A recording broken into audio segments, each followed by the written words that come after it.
თავისუფალი დემოკრატების აღმასრულებელ მდივანთან ვეცდებით დეტალების გარკვევას. თამარ კეკენაძე უპასუხებს ჩვენს კითხვებს. ქალბატონო თამარ, მოგესალმებით. Როგორც უკვე მოისმინეთ, 4 ლიდერის შესახებ ვრცელდება ინფორმაცია, რომ მათ დატოვეს პარტია. თქვენ რა ცნობა გაქვთ ამის შესახებ და რომელიმე მათგანმა თუ მოგმართათ უკვე ოფიციალური განცხადებით პარტიის დატოვების შესახებ? მოგესალმებით, მივესალმებით თქვენს მაყურებელს. მინდა თქვენს და საზოგადოებასაც გითხრათ, რომ ეს ინფორმაცია არ შეესაბამება სიმართლეს. ეს ადამიანები არიან ჩვენი თავისუფალი დემოკრატების პოლიტიკური გამგეობის წევრები, ისინი რჩებიან გამგეობის წევრებად. ჩვენ ყოველდღიურ რეჟიმში გვაქვს კონსულტაციები ერთმანეთთან, თუ როგორ აპირებს პარტია განახლებას და მომზადებას თვითმმართველობის არჩევნებისთვის. თუმცა მათი განცხადებები მედიას და საზოგადოებას არ მოусმენია. ხომ არ იცით თავად ეს ლიდერები დღეს თუ გააკეთებენ განცხადებას? მე როგორც გითხარით, ეს ინფორმაცია არ შეესაბამება სიმართლეს. ამ ადამიანებთან მე პირადად მაქვს ყოველდღიური კონტაქტი და ამ განცხადების გაკეთების საფუძველი მათ არ აქვთ.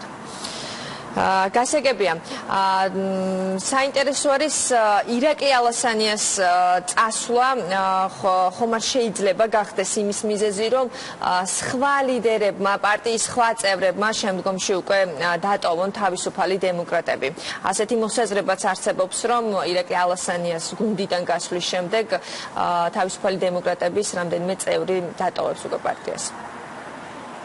როგორც გუშინ ბატონმა ირაკლი ალასანიამ განაცხადა, იგი დროებით მიდის პოლიტიკიდან, რა თქმა უნდა ეს ჩვენთვის თავისუფალი დემოკრატებისთვის მძიმე დანაკლისი იქნება, მაგრამ მინდა დაგარწმუნოთ, რომ თავისუფალი დემოკრატები ვართ, ვაგრძელებთ მუშაობას, თითოეული ჩვენი წევრი თბილისში თუ რეგიონებში მზად არის აქტიურად ჩაერთოს პარტიის განახლებაში და ჩვენ ერთობლივად მოვემზადოთ 2017 წლის თვითმმართველობის არჩევნებისთვის.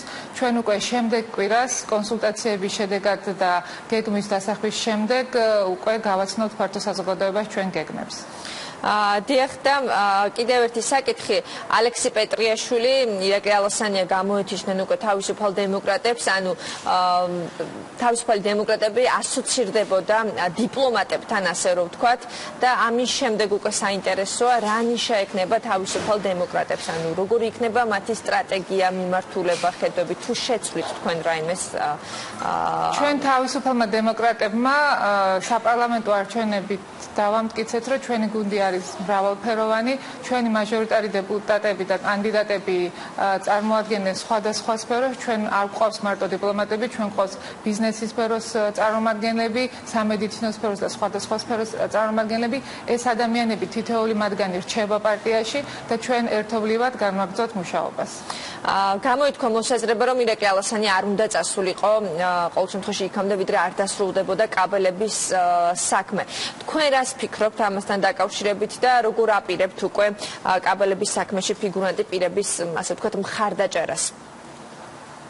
ჩვენ ვაგრძელებთ ამ ადამიანების გათავისუფლებისთვის ბრძოლას. თითოეული მათგანი, მათ შორის ირაკლი ალასანია პირადად იქნება ჩართული ამ პროცესში. უახლოეს დღეებში იგეგმება შემდეგი სასამართლოს ხდომა არის ჩანიშნული და ჩვენ ყველა ერთად, მათ შორის ირაკლი ალასანიაც მათ გვერდზე ვიქნებით, სანამ ამ საქმეს არ მეყვანთ ბოლომდე.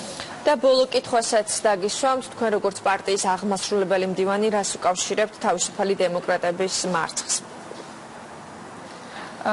მე მინდა გითხრათ, რომ ჩვენ მივიღეთ არჩევნების შედეგები, ჩვენ საკმაოდ დიდი რაოდენობა გვიჭერს ჩვენი ამომრჩევლების მხარს, ჩვენ ამ დღეების განმავლობაში გავაანალიზებთ თუ რამ გამოიწვია იმას, რომ ჩვენი მოლოდინი უფრო დიდი შემადგენლობით შევსულიყავთ გადაგველახა ბარიერი და შევსულიყავით პარლამენტში, ეს არ გამართლა. ამის შესახებ უკვე საზოგადოებას, როგორც გითხარით, სამომავლო გეგმების შესახებ იქით კვირას გავაცნობთ.